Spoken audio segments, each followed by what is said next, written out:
오늘 제목은 하나님께 맡김, 벼랑 끝에서의 위대한 결정. 하나님께 맡김, 벼랑 끝에서의 위대한 결정. 이 맡김에 대해서 좀 나누려고 합니다. 우리 제목만 한번 우리 크게 한번 선포해 볼까요? 시작. 하나님께 맡김, 벼랑 끝에서의 위대한. 한 번만 더 선포해 봅니다. 시작. 아멘. 오늘 말씀은 요한복음 19장 26절부터 27절 말씀입니다. 우리 함께 봉독하겠습니다. 시작. 예수께서 자기의 어머니와 사랑하시는 제자가 곁에 서 있는 것을 보시고 자기 어머니께 말씀하시되 여자여 보소서 아들이니이다 하시고 또 그 제자에게 이르시되 보라 내 어머니라 하신대 그때부터 그 제자가 자기 집에 모시니라.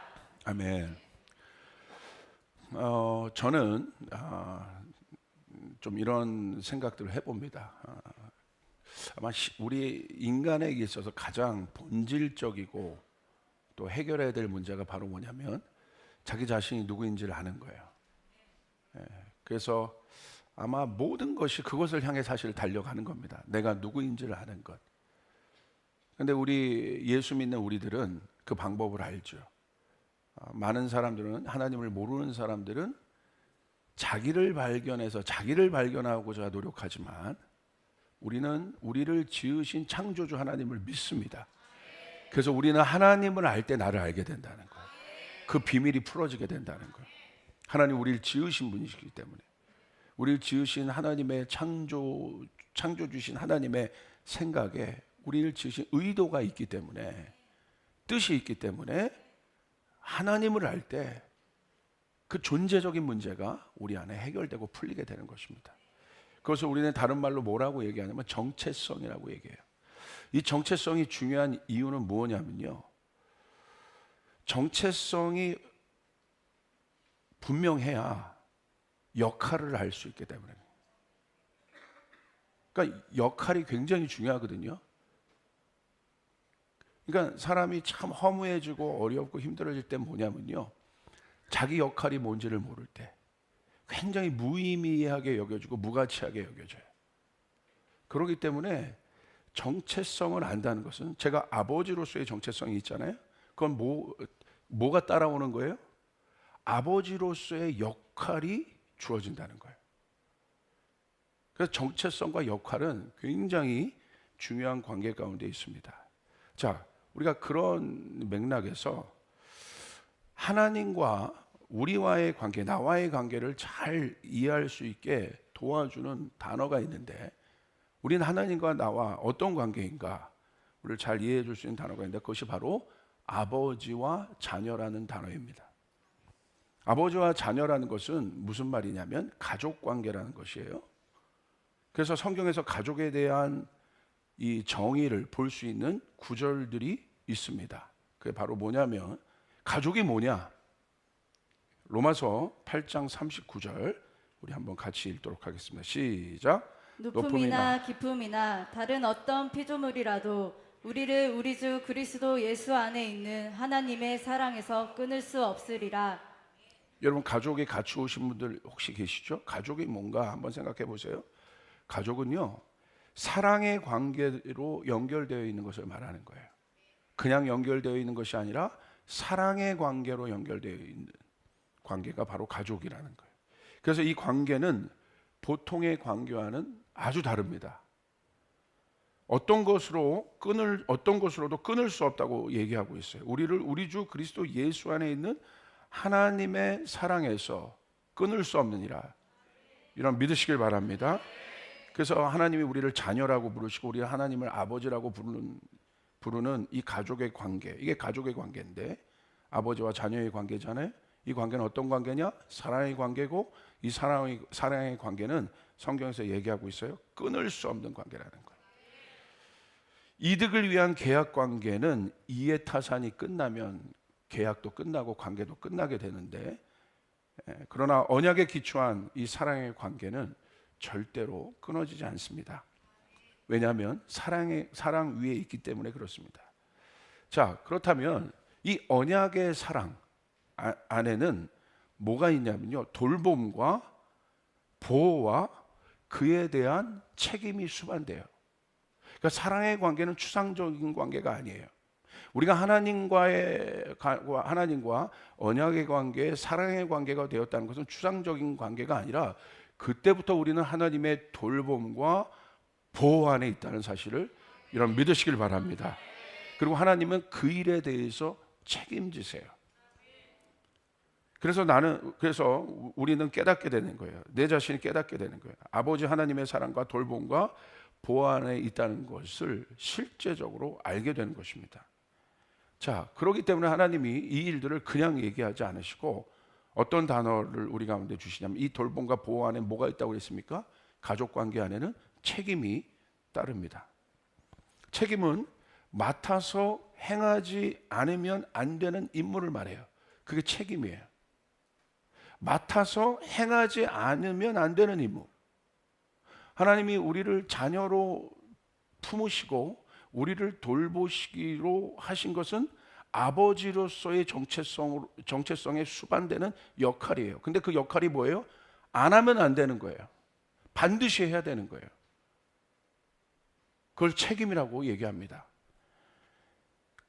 그 말은 사랑은 말뿐인 립 서비스가 아니라는 거예요. 사랑은 책임이 수반되는 행동입니다. 여러분 기억하십시오. 사랑은 절대 립 서비스가 아닙니다.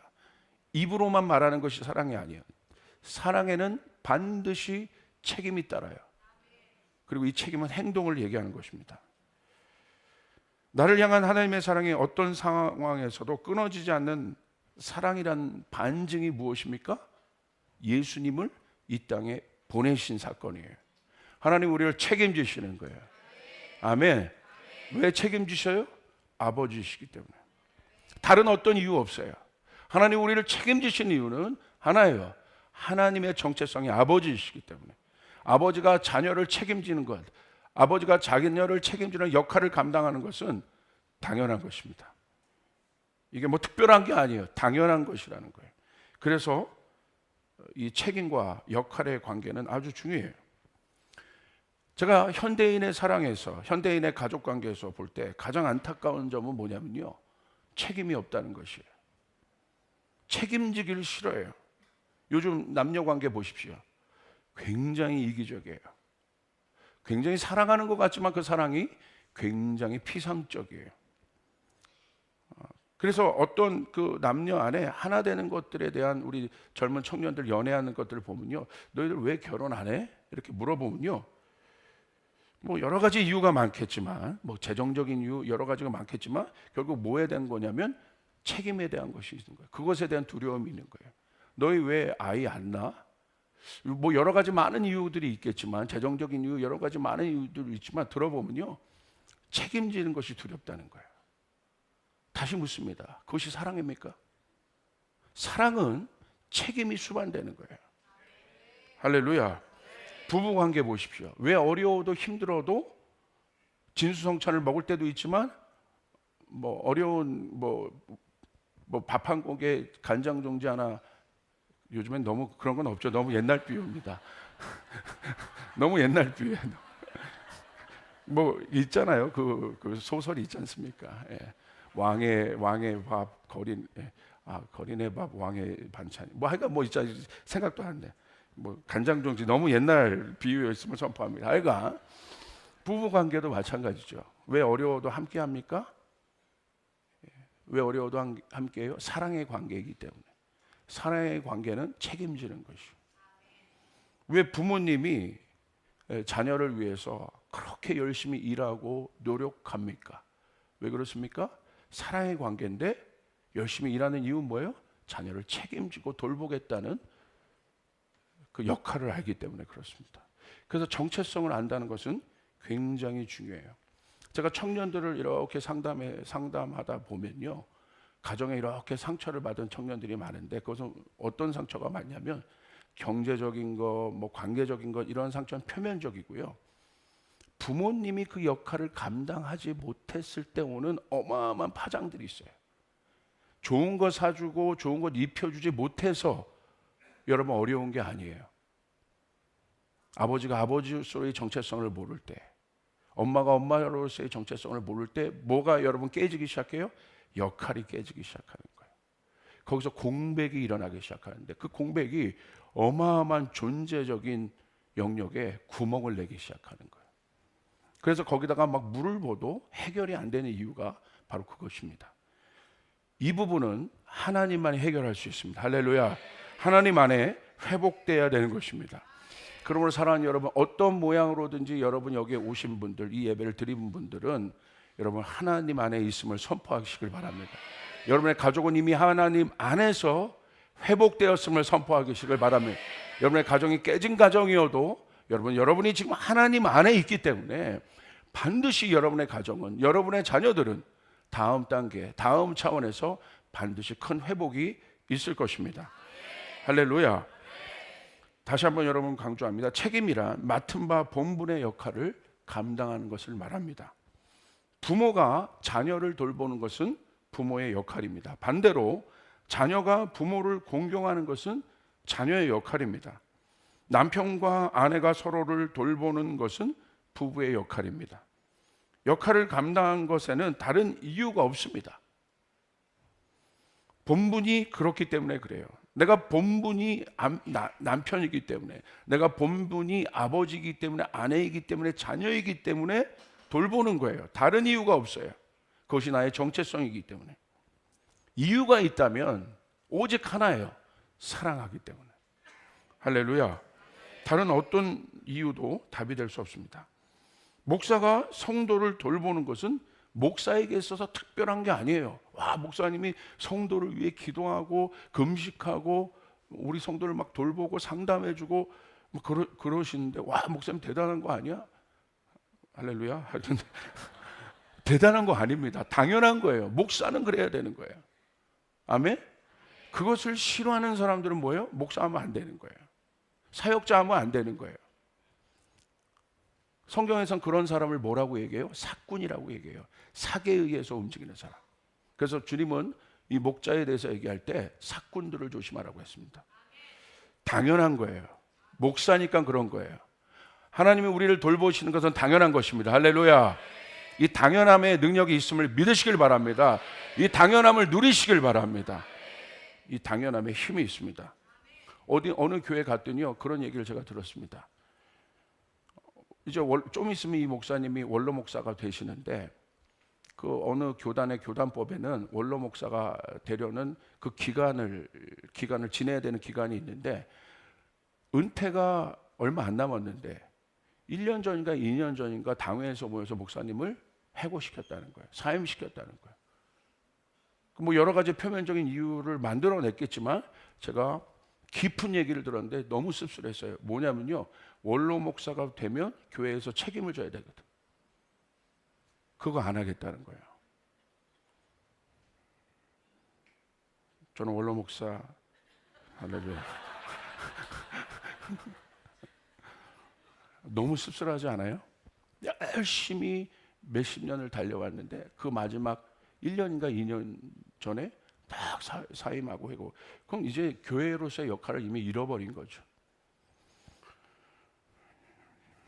하나님 또 여러분 보십시오. 여러분, 우리는 이 당연함의 힘을 가져야 합니다. 왜냐하면요, 이것이 바로 복잡한 세상을 이기는 힘이에요.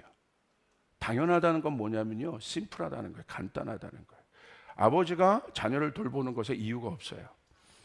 자녀가 부모님에게 순종해야 되는 것엔 이유가 없습니다. 당연한 거예요. 할렐루야. 복잡하지 않아요. 하나님의 말씀을 지키는 것은 성도의 본분입니다. 하나님의 자녀라면 당연한 것입니다. 특별한 게 아니에요. 내가 하나님의 말씀을 지키는, 하나님을 따르는, 하나님을 믿는 성도라면 세상 속에서 하나님의 말씀을 지키는 건 당연한 거예요. 성도가 기도해야 되는 건 당연한 거예요. 성도가 예배해야 되는 건 당연한 거예요. 그것이 성도예요. 하나님의 자녀예요. 본분으로서 당연한 겁니다. 그런데 이 정체성이 흔들리면 복잡해지기 시작해요. 왜 그래야 돼? 왜 그렇게 해야 돼? 꼬이기 시작합니다. 그것에 대해서 몇 가지 예를 좀 들어보도록 하겠습니다. 여러분, 다윗과 압살롬의 관계를 한번 보십시오. 사탄은요, 다윗과 압살롬이 부모와 자녀 관계잖아요. 근데 사탄은 이 당연한 관계를 깨기 위해 그들의 본분인 정체성을 흔들기 시작합니다. 정체성이 흔들리면 역할이 깨지는 거예요. 그렇기 때문에 이 간단한 당연함의 원리가 깨지기 시작하고, 이것이 기초인데 이것이 깨지니까, 근간이 흔들려지게 되니까 결국 집 전체가 흔들려지기 시작하고 결국은 망하게 되는 거예요. 기초입니다, 이게. 압살롬이 미혹을 받아 다윗의 아들이라는 정체성이 흔들립니다. 흔들죠. 그 주변에 간신들이 있었잖아요. 그리고 그 뒤에 악한 영인 사탄이 와서 압살롬의 정체성을 흔듭니다. 아들의 정체성을 흔들어요. 아들의 정체성이 흔들리니 그때부터 압살롬이 아버지를 흔들기 시작합니다. 아버지가 이제는 공경의 대상이 아니에요. 순종의 대상이 아니에요. 내 야망을 위해 제거해야 할 대상이 돼버립니다. 뭐가 흔들린 거예요? 정체성이 흔들린 거예요. 그런데 여러분, 아버지 다윗은 다릅니다. 압살롬이 자신을 죽이려고 해요. 그리고 대항합니다. 온갖 술수를 다 여러분 획책하고, 여러분 압살롬이 심지어 어떻게 했습니까? 아버지가 보는 앞에서 아버지의 후궁들을 데려다가 여러분 그 성 옥상에서 많은 사람들이 보는데 동침을 해버려요. 여러분, 아버지가 아들이 그 짓을 하는 걸 보는 거예요. 특별히 누구에게? 아버지의 후궁들을 데리고. 여러분, 다윗이 어떤 마음이 들었겠습니까? 이것이 우리의 상황이라고 한번 생각해 보십시오. 그런데 아버지 다윗은 흔들리지 않아요. 끝까지 압살롬을 사랑합니다. 압살롬을 죽이지 말라고 오히려 부하들에게 부탁합니다. 압살롬이 죽은 후에도 다윗은 압살롬의 이름을 부르며 내 아들아, 내 아들아 하며 통곡했어요. 압살롬을 향한 다윗의 역할은 끝까지 변함이 없었습니다. 왜 그렇습니까? 우리는 어디에서 이유를 찾을 수 있습니까? 이게 바로 정체성이에요. 아버지이기 때문에. 다윗은 그것을 흔들리지 않으니까 어떤 상황에서도 자신이 압살롬의 아버지라는 사실이 흔들려지지 않은 거예요. 그렇기 때문에 압살롬을 향한 다윗의 역할은 동일했어요. 여러분, 다윗과 사울의 관계를 한번 보십시오. 그래서 다윗이 위대한 사람인 거예요. 끝까지 그 마음을 지킨 사람이고 자기가 누군지를 아는 사람이었기 때문에. 그래서 시편 8편에 다윗은 그 질문을 한 거예요. 여호와 우리 주여, 주께서 지으신 하늘과 땅이 어찌 그리 아름답습니까? 그러면서 뭐라고 얘기합니까? 사람이 무엇입니까? 다윗의 근본적인 마음 안에는 이 존재에 대한 질문이 있어요. 그런데 다윗은 발견한 거예요. What is a man? 사람이 무엇입니까? 그 정체성을 발견한 다윗은요, 왕이 되어도 왕이 되지 않아도 흔들리지 않습니다. 아멘. 여러분, 사울의 정체성은 왕입니다. 왕은 백성을 돌보고 보호하고 사랑하는 존재예요. 그게 왕의 정체성이에요. 백성을 돌봐야 돼요. 여러분 우리나라의 지도자들을 위해서, 국회의원들을 위해서 많이 기도해 주시길 바랍니다. 할렐루야, 할렐루야. 정치인들은요, 왜 정치인들로 리더들로 여러분 뽑아놨겠어요? 백성을 돌보라고. 근데 그러지 않은 것 같아요. 거기서 이제 백성들이 배반감을 느끼는 거죠. 그것이 왕의 본분이고 책임이고 역할이에요. 당연한 것이라는 거예요. 왕이라면 그래야 된다는 거예요. 사울이 다윗을 죽이려고 한 이유는 한 가지입니다. 왕의 정체성이 흔들렸기 때문이에요. 다른 이유가 아닙니다. 다윗을 사랑해야 할 백성이 아니라 다윗을 그 순간부터 경쟁자로 보는 거예요. 그 말은 사울이 다윗을 경쟁자로 봤다는 건 뭘 말하는 거냐면요, 왕의 정체성이 흔들린 거예요. 다윗이 어떻게 경쟁자입니까? 백성이죠.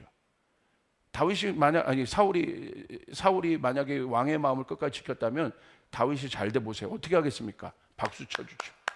와, 내 백성이 잘 되고 있구나. 어마어마한 하나님의 기름 부음이 임하고 있구나. 골리앗을 무너뜨렸구나. 칭찬해 줍니다. 격려해 줍니다. 왜 그렇습니까? 왕이니까. 당연한 겁니다. 그러나 여러분, 사울이 어떻게 했습니까? 다윗을 죽이려고 했어요. 그때부터 사울은요, 그 정체성이 흔들리는 순간부터 그의 모든 역할이 다 깨져요. 그리고 가장 비참한 인생을 살고 결국 사울의 가문은 망해버렸어요. 근데 다윗은 달라요. 위기가 많았어요. 어려움이 많았어요. 사울이 자신을 죽이려고 10년 가까이 다윗을 괴롭혔지만 다윗은 끝까지 사울을 섬겼습니다. 어떻게 그럴 수 있겠습니까? 사울을 죽일 수 있는 순간이 있었어요. 그러나 다윗은 그의 옷자락만 베었을 뿐이에요. 그 이유는 다윗은 사울의 백성이었다는 사실이 흔들리지 않은 거예요. 할렐루야. 사울은 다윗의 왕이었어요. 자기를 죽이려고 했지만, 압살롬도 자기를 죽이려고 했지만 다윗은 그 정체성이 상황과 환경에 따라 흔들린 사람이 아니라는 거예요.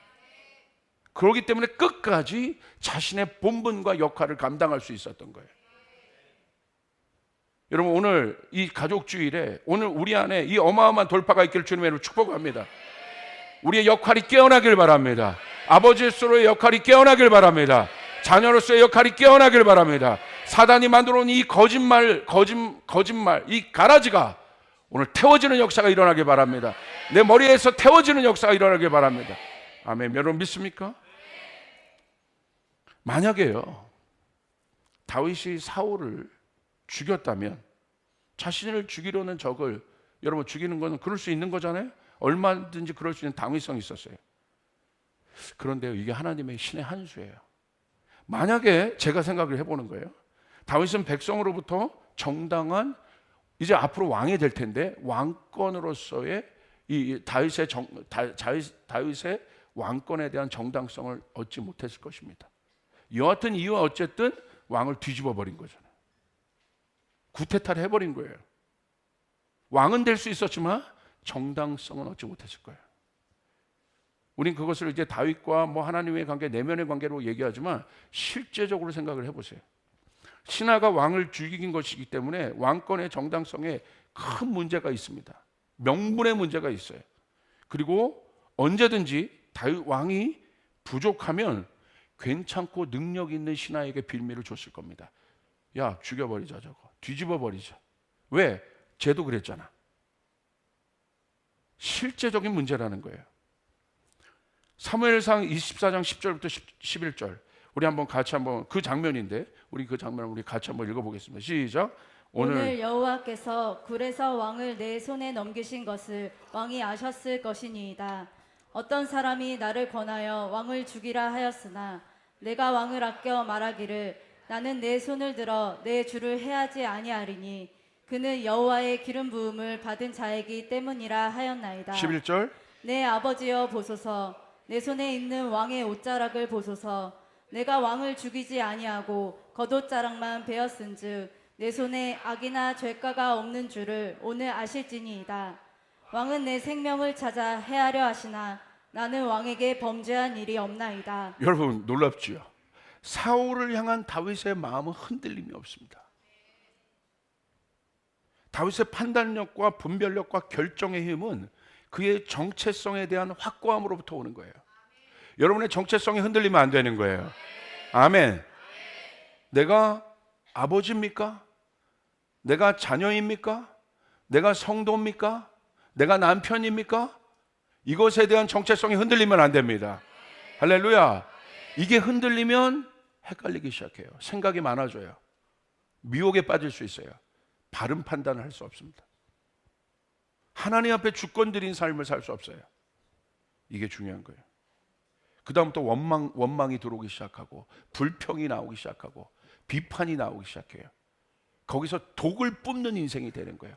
복이 나오는 인생이 아니라 독을 뿜는 인생이 되는 거예요. 여러분 다윗을 보십시오. 얼마든지 독을 뿜을 수 있었어요. 근데 독을 뿜지 않아요. 그게 어디로부터요? 와요? 그 마음에 있는 정체성, 흔들리지 않는 정체성의 확고함으로부터 온다는 사실이에요. 다윗은 백성과 아들로서의 본분을 끝까지 사울 앞에서 지켰습니다. 책임지고 감당합니다.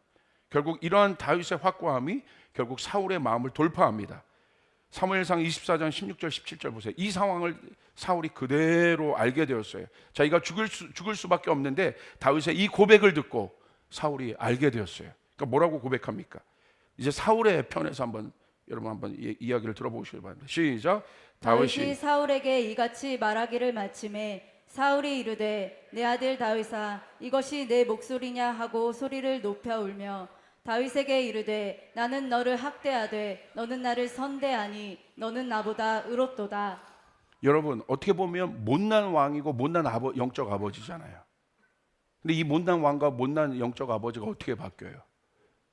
대항하고 비판해서 바뀝니까? 아니요. 끝까지 다윗이 자기의 신분을 지켰을 때 아버지가 깨달아요. 와, 슬피 울었다는 거야. 이게 네 목소리냐?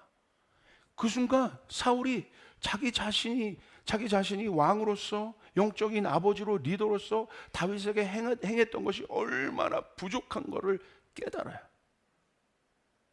이 포인트가 어마어마한 거예요.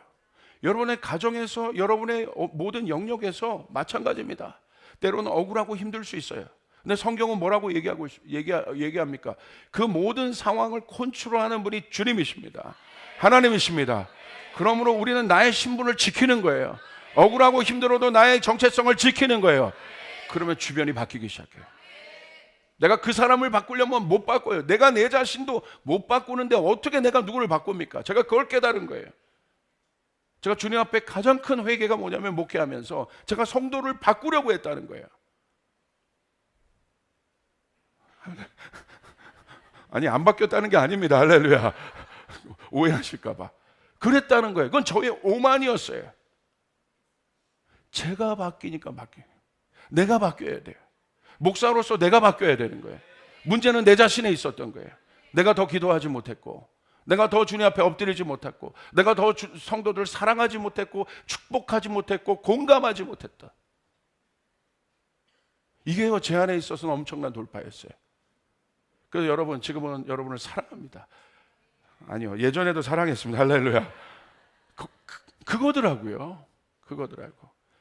부부관계, 자녀의 관계도 마찬가지예요. 제가 아는 어떤 목사님이 있어요. 한국교회 아주 유명한 목사님인데요. 뭐 이름만 알면 다 아는 분이에요. 영향력이 있는 분입니다. 이 목사님에게 한 가지 아픔이 있었어요. 그 아픔이 뭐냐면 아들이, 그러니까 목사님 아들이잖아요. 아들이요, 완전히 그냥 망난이었던 거예요. 망난이.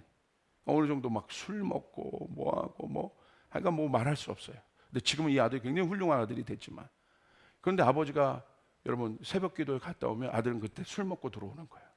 제가 이 아들에게 직접 간증을 들었어요. 술 먹고 들어오는 거예요. 그럼 아버지는 어떻겠어요? 자기는 바깥에서 엄청나게 존경받고 영향력을 주는 사람인데 자기 아들은 그렇거든. 술 먹고 들어오면 아버지 어떻게 해요? 여러분 어떻게 하시겠어요? 이놈 새끼야! 아버지 얼굴에 똥칠해도 유분수지 네가. 그러면서 그랬을 것이다 1번. 아니면 그냥 지나갔을 것이다 2번. 아마 처음 두 번째는 좀, 근데 여러분 단서를 답니다. 제가 매일 그런다고 생각해요. 그리고 매일 마주친다고 생각해 보세요. 어렵죠. 근데 이 아버지가, 이 목사님이 어떻게 했는 줄 아세요? 아들이 들어가가지고 해롱하고 있잖아요. 새벽 기도에 갔다 와서 아들에게요 라면을 끄달아줘. 라면 먹으라고, 해장하라고. 그래서 그 아들이요 어떻게 됐냐면요, 나중에 깨달아요. 어떤 목사님을 통해서 하나님의 때 이 아들이 성령을 받아버려요. 그리고 지금 목사님이 되었습니다. 할렐루야. 아멘. 그냥 아버지의 역할을 감당한 거예요. 그러면서 사울이 얘기합니다. 사울은 고백해, 다윗아 너를 학대하는 나를 끝까지 선대하는 네가 진짜 왕이다. 오늘 그게 바뀌는 거예요. 진짜 정당성이 있는 거예요. 사울 안에 있는 진짜 블레싱이 내려가는 거예요. 악한 왕이고 악한 아비였지만 하나님은 질서의 하나님이세요. 다윗의 위대함은요 그것을 끌어내린 겁니다.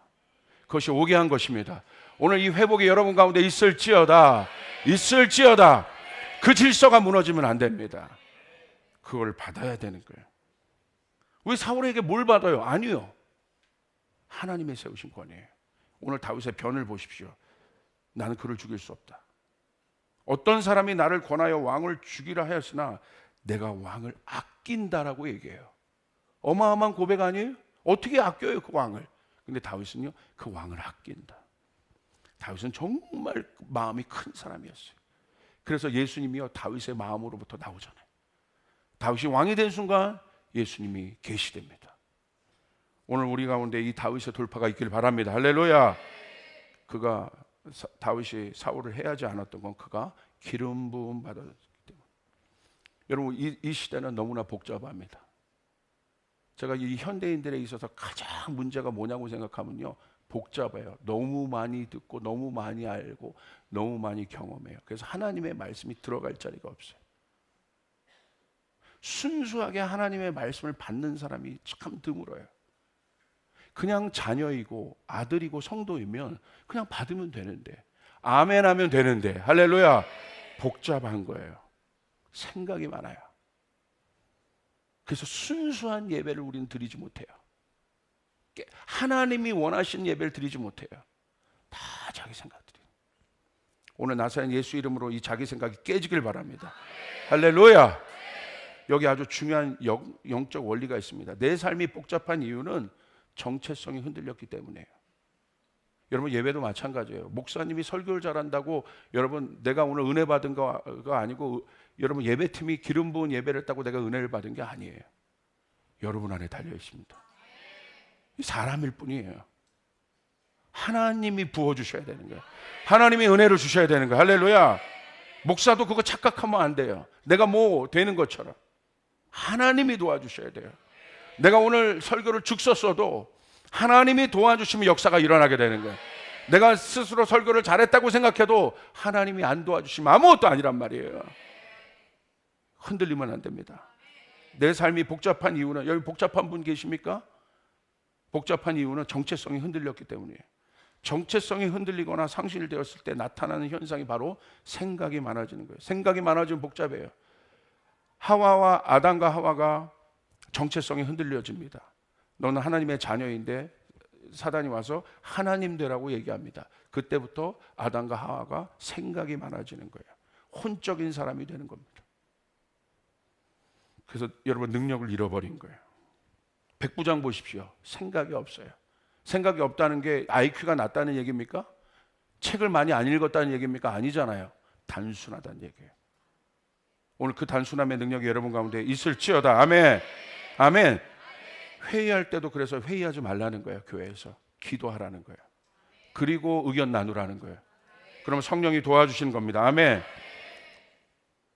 역할을 감당하는데 생각이 많아지면 결국 복잡해져서 아무것도 할 수 없습니다. 그때부터 스스로 피곤한 인생을 살게 되고, 그때부터는 쉬운 결정도 어려워지고 판단도 못하게 됩니다.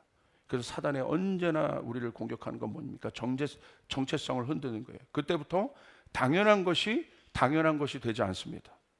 그때부터 모든 일에 이유가 붙기 시작해요. 타당성과 정의성을 논의하기 시작해요. 이게 선악과의 원죄예요.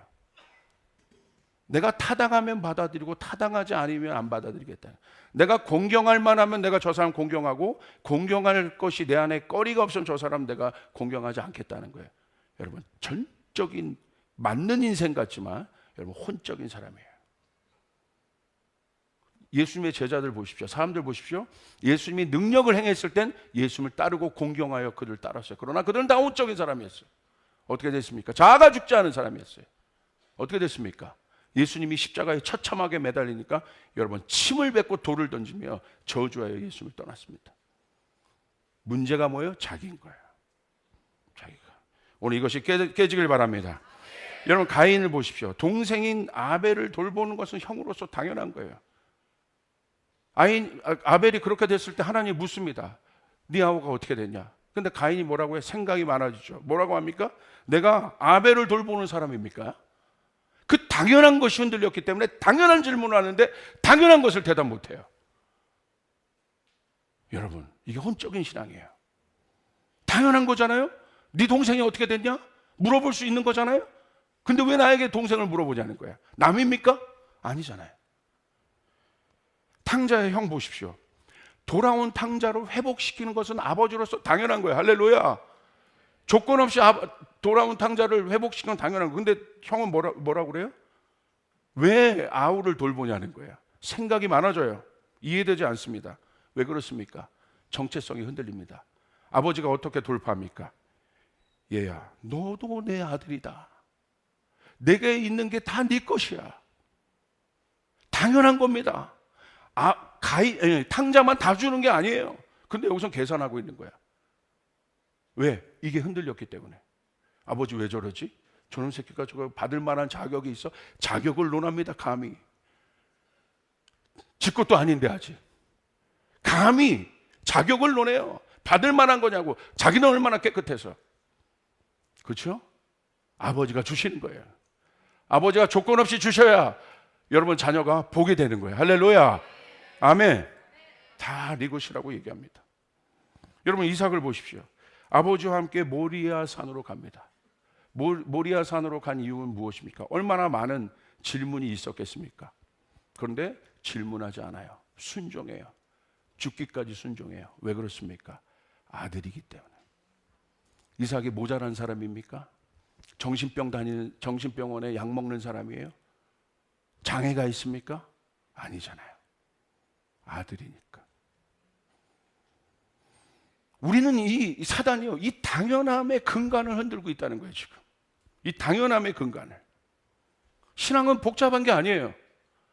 이 당연한 정체성을 찾길 바랍니다. 할렐루야. 아멘. 내가 청년 때 예수 믿는 거 당연한 거예요. 그런데 결혼하고 예수 믿으면 환경이 바뀌어요. 거기서 좀 흔들리기 시작해요. 왜 흔들립니까? 정체성이 흔들린 거예요. 청년과 결혼한 남편이란 청년이란 정체성, 사회에서 주어진 정체성이 있기 전에 우리는 하나님의 자녀라는 정체성이 있는 거예요. 할렐루야. 믿으시면 아멘 합시다. 여러분 믿습니까? 지금 두 번째, 반대로 생각해 보겠습니다. 정체성은 흔들림이 없다. 다윗처럼. 그런데 우리의 마지막 질문은 이겁니다. 정체성이 흔들림이 없는데 역할을 감당할 수 없는 때가 옵니다. 나는 역할을 감당하고 싶고 나는 책임지고 싶은데 책임 못 지고 감당하지 못할 순간이 온다는 거예요.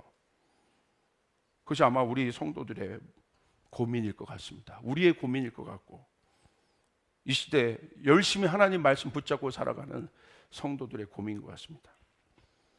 우리는 정체성이 흔들릴 때 오는 연약함의 결과를 보았습니다. 그런데 정체성이 확고함에도 불구하고 내 힘으로 아무것도 감당할 수 없고 책임질 수 없는 어려운 상황이 온다면 나는 무엇을 할 수 있겠습니까? 내가 노력을 했어요. 우리 가족, 내가 하나님 믿지만 아버지로서, 남편으로서 최선을 다해서 어려워요. 힘들어요. 직장도 잘렸어. 그래도 내가 하나님 믿으면서 어렵고 힘들지만 내가 바깥에 알바라도 하면서 내가 우리 가족을 먹인다. 그런데 그때 갑자기 그 알바하면서 근근히 사랑하던 그것도 깨졌어요.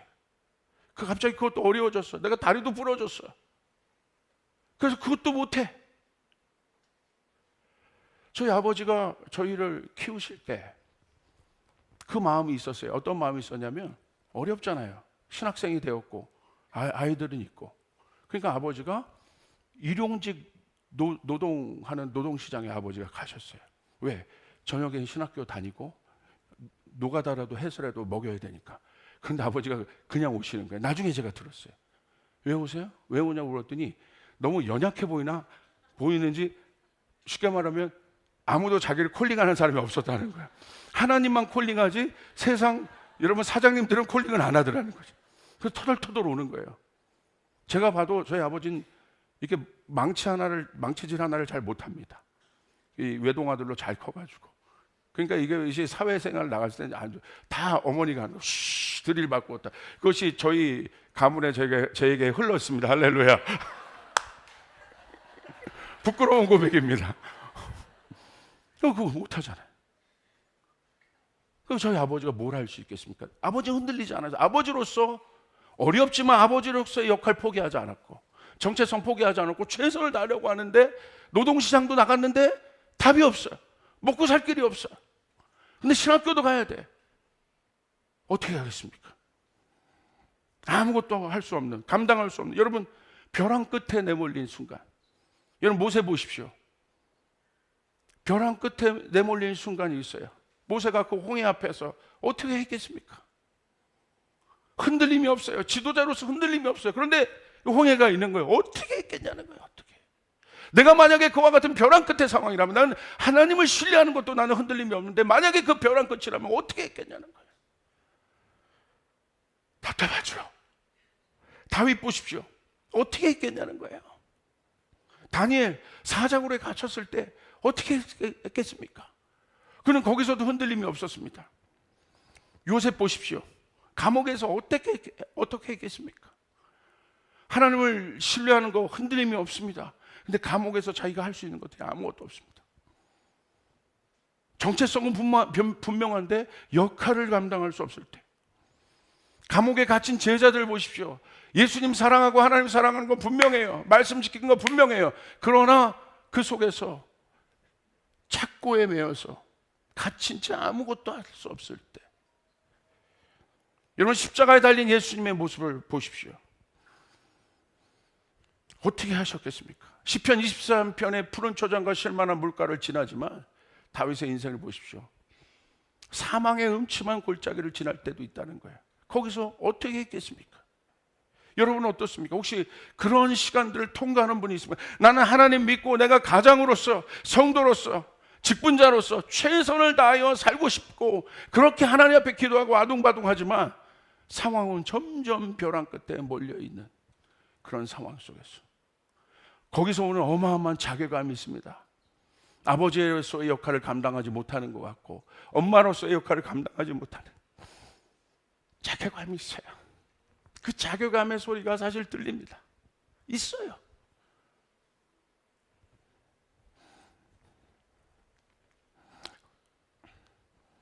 어떤 분이 상담을 했어요. 저희 성도예요. 경제적 위기에 몰려 있어요. 또 어머니예요. 또 어떤 분은 아버지예요. 너무 경제적으로 힘든 상황이 되었어요. 근데 이분이 막 우는 거예요. 목사님,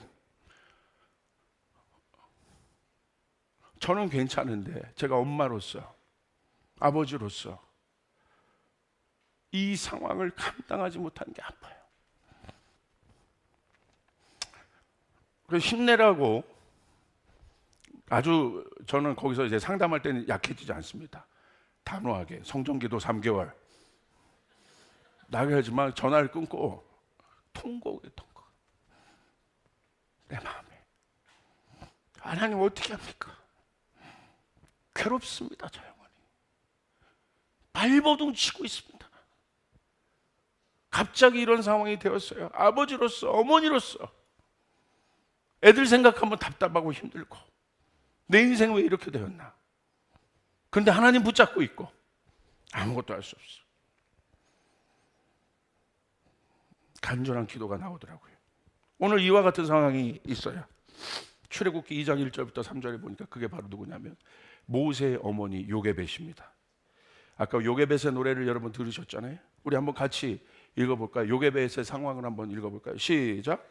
레위 가족 중 한 사람이 가서 레위 여자에게 장가들어 그 여자가 임신하여 아들을 낳으니 그가 잘생긴 것을 보고 석 달 동안 그를 숨겼으나 더 숨길 수 없게 되매 그를 위하여 갈대 상자를 가져다가 역청과 나무진을 칠하고 아기를 거기 담아 나일강가 갈대 사이에 두고. 모세의 어머니, 위대한 지도자 모세. 여러분 가장 성경에서 또 이스라엘에서 위대한 지도자라고 칭함받는 사람이 모세입니다.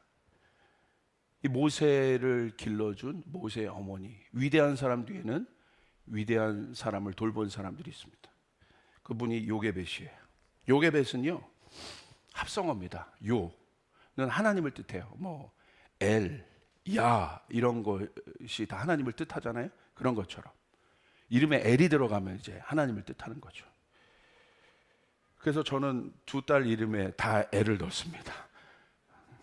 교만하죠. 할렐루야. 그러더니 저희 교회에 엘자들이 많습니다. 지금 그게 하나님의 뜻이고, 그 다음에 게벳은 카보드에서 나온 뜻이에요. 카보드는 뭐냐? 카보드는 뭐냐면 영광이라는 뜻. 그러니까 요게벳은 하나님의 영광이라는 뜻이에요. 근데 여러분 요게벳의 이름이 하나님의 영광, 이스라엘 히브리어에는 다 의미가 있습니다. 이름대로 되는 거예요. 여러분 우리는 이 하나님의 영광이 무엇인지 알아요. 결국 모세를 통하여 하나님의 영광이 임합니다. 할렐루야. 그런데 지금 요게벳의 상황을 보십시오. 너무 어렵죠. 애굽의 왕이 이스라엘에서 태어난 남자아이는 다 죽이라고 이미 법령을 내린 상태에서 요게벳이 무엇을 할 수 있겠습니까? 그런데 요게벳이 이제 아이를 뵌 거예요. 아이를 뵀는데 여러분 어떤 마음으로 기도했겠어요? 남자면 안 된다는 거예요. 남자. 10달 동안 노심초사. 여러분 무슨 테스트가 있었겠습니까? 초음파기가 있었겠습니까? 아들 태어나면 죽는 거예요. 근데 아이가 태어났어요. 그러니까 아이가 태어났는데 누구예요? 모세예요. 남자아이예요. 그때부터 이제 머리가 하얘지기 시작하는 거죠. 부모님이 머리가 하얘지기 시작하는 거예요. 요게벳의 머리가 하얘지기 시작하는 거예요. 근데 역시 그 요게벳도 엄마는 엄마야. 그 태어난 애가 뭐 똑같이 생긴 게 이렇게 외계인같이 생긴 똑같이 그가 잘생긴 것을 보고, 그죠? 이게 엄마야. 데려오면요 인스타그램에 우리 청년들도 이제 결혼해서 애 낳은 거 보면 세상에 자기 애기가 제일 이쁜 거예요. 저는 똑같이 보입니다. 할렐루야. 똑같이 보여요. 그냥 뭐 뒤집어 썼다 뺐다 그것만 달라질 뿐이지 똑같이 보여. 근데 보세요. 요게벳 전형적인 엄마야. 그가 잘생긴 것을 보고 석 달 동안 그를 숨겼으나, 여러분 히브리서에서는요 뭐라고 얘기하고 있냐면, 제가 히브리서에서 말씀을 찾았어요. 우리 한번 볼까요? 히브리서 11장 23절. 믿음으로 모세가 낳았을 때 그 부모가 아름다운 아이임을 보고 석 달 동안 숨겨 왕의 명령을 무소하지 아니했다. 이게 바로 그 말씀이에요. 더 숨길 수가 없게 되면 이제는 한계에 온 겁니다. 엄마로서 책임을 다하고 싶고 엄마로서 역할을 다 감당하고 싶어요. 그런데 한계에 온 거예요. 이제 더 이상 안 되는 거예요. 그러니까 요게벳이 어떻게 했습니까? 갈대 상자를 가져다가 자기 힘으로 어려요. 역청과 나무지를 칠하고 모세를 거기 담아. 제가 이렇게 설교를 준비하다가 역청과 나무진을 칠하는 이 장면에 제가 터진 거예요. 이 마음이 어땠을까? 갈대 상자 자체가 연약한데 물 들어오면 안 되니까 나무와 역청과 그것을 갈대 상자에 두르고 여러분 물 안 들어오는 게 중요합니까? 이 갈대 상자 자체가 위기인데 거기에 그것을 두르는 거예요. 이게 엄마 마음인 거예요. 이게 마지막까지 그 일을 하는 거예요. 하나님, 내가 할 수 있는 게 여기까지. 하나님, 내가 감당할 수 있는 게 여기까지. 여기 우리 때로는 그럴 때가 있습니까? 있지 않습니까? 아버지로서, 엄마로서, 자녀로서, 성도로서 하나님, 내가 감당할 수 있는 게 여기까지입니다. 더 하고 싶지만 경제적인 압박, 관계의 압박, 여러 가지 모든 것들이 압박들이 있을 때 내가 할 수 있는 것이 여기까지입니다. 그리고 갈대 상자에 아기를 담아 나일 강가 갈대 사이에 둬버립니다. 그것을 떠내보내는 요게벳의 어머니의 마음이 어땠을까? 여러분, 그것이 출애굽기 2장에 있는 요게벳의 상황이에요. 그런데 히브리서 11장 23절을 반드시 읽어야 하는 것이, 왜 그러냐면 요게벳이 어떻게 했어요? 믿음으로 했다는 거예요. 할렐루야. 출애굽기에는 믿음으로가 없어요. 그러나 히브리서에는 믿음으로 했다는 거예요. 하나님, 내 힘으로 이것들을 감당할 수 없습니다. 그래서 하나님께 맡깁니다. 결정적인 순간 내 힘으로 아무것도 할 수 없습니다. 하나님 앞에 맡깁니다. 하나님, 나보다 이 아이를 더 잘하시는 하나님, 내 아이를 돌보시는 하나님, 나는 여기서 내 힘으로 내 아이를 책임질 수 없지만 하나님 앞에 맡깁니다. 하나님, 이 아이를 돌보아 주시옵소서.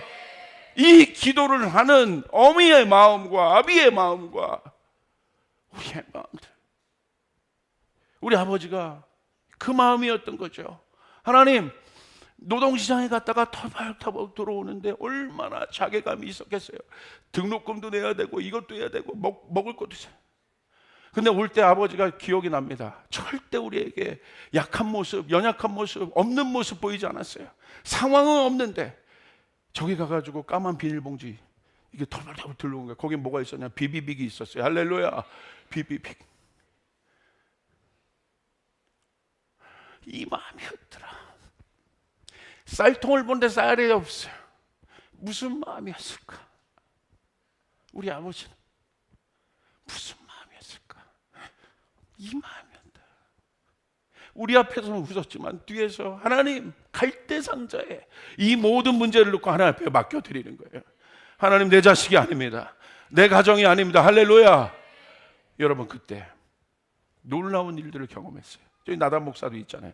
갑자기 바깥에 나갔는데 저희 아버지가 손뼉을 치는 거예요. 와, 손뼉을 치는 거예요. 나갔더니 누가 쌀을 놓고 간 거예요. 또 갑자기 바깥에, 옛날에는 항공우편이라고 있습니다. 항공우편이 오는 거예요. 항공우편을 딱 열었더니 저희 아버지가 옛날에 외대 나와서 국어 선생님을 하셨거든요. 딱 열었더니 예전에 국어 선생, 옛날에 그 제자가 아버지가 여기 있는 걸, 원당에 있는 걸 어떻게 알고 수소문해서 편지를 보냈는데 거기에 달러를 보냈는데 거기에 저희 등록금이 다 들어있었어요. 할렐루야, 할렐루야. 하나님이 돌보시, 하나님이 돌보주셔야 된다. 끝까지 하나님이 하신 하나님. 그게 믿음이라. 내 힘으로 할 수 없을 때. 제가 제일 믿음이 좋았을 때는 휠체어에 있을 때예요. 할렐루야. 지금이야 막 움직이면서 기도해주고 싶은데 기도를 못하는 거예요. 안수해주고 싶은데 그 마음이 있더라고요. 근데 지금 돌아다니는데 안 해요. 할렐루야. 아이고 참. 요게벳이 할 수 있는 마지막은 맡기는 거라. 맡기는 거. 절대절명의 순간에서 우리가 할 수 있는 거 하나님 앞에 맡긴다. 할렐루야. 여러분이 맡기기 시작하면 그곳에 하나님의 능력이 나타나기 시작합니다. 하나님의 역사가 나타나기 시작합니다. 하나님이 만드신 돌파가 일어나기 시작합니다. 이런 믿으시면 아멘 합시다. 신약의 요게벳이 있더라고요. 그분이 바로 누구냐? 예수님이세요. 오늘 여러분은 본문입니다. 요한복음 19장 26절 27절. 우리 같이 한번 읽겠습니다. 시작. 예수께서 자기의 어머니와 사랑하시는 제자가 곁에 서 있는 것을 보시고 자기 어머니께 말씀하시되 여자여 보소서 아들이니이다 하시고 또 그 제자에게 이르시되 보라 내 어머니라 하신대 그때부터 그 제자가 자기 집에 모시니라. 여러분 보세요.